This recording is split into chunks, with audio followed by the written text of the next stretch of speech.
Employability training for persons with disabilities. Introduction to employability training.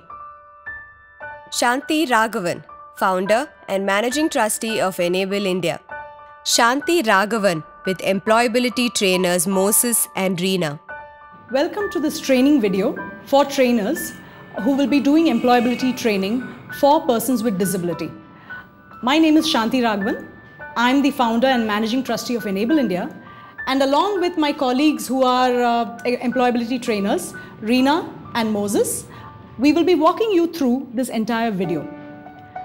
So what I'll do here in this introduction chapter is just to tell you what the different chapters are in this training video so that you will know when to go to that particular chapter.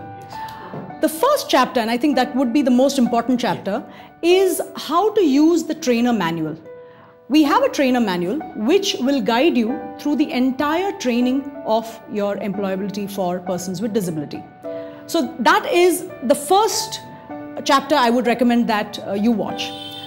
The second chapter that you should look at is the process that you need to follow on a daily basis. This is nothing to do with the actual training, but what you would do behind the scenes, with your schedule, your curriculum, noting down different observations about the students. We will, all that would be covered. This chapter will allow you to monitor the training better. Yes. So that would be the section on process.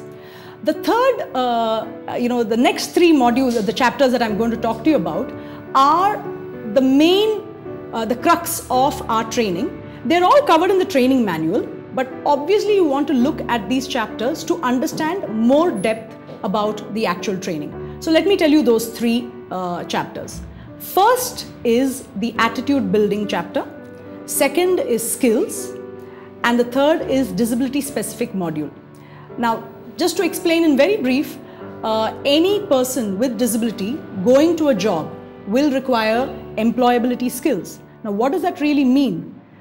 First is they need to have the right attitude to do the job. That is why you will visit that chapter and understand what is covered in the manual. The second is the skills building, obviously. Apart from English and life skills, everything else gets covered here. The last, the main module that I was talking to you about is disability specific, which means that a person with disability who has to overcome their challenges, many different challenges are addressed in this particular chapter. So we've covered basically the main chapters, but let me tell you about some other interesting chapters which you should visit to get more depth about our training. One of them is called job simulations. I won't tell you anything, you just visit it. you just have to see it, and then it's I think one of the most interesting ones you'll find. The second one is called real work and project work. I think the name says it all.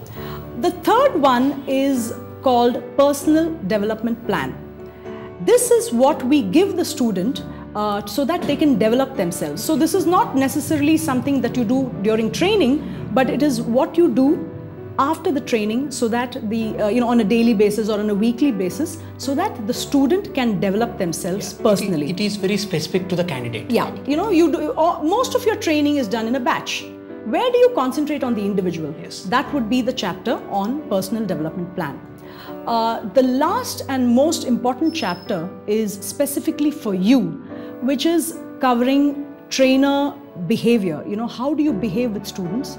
There are a lot of questions you might have, like an FAQ, which gets covered in this last chapter.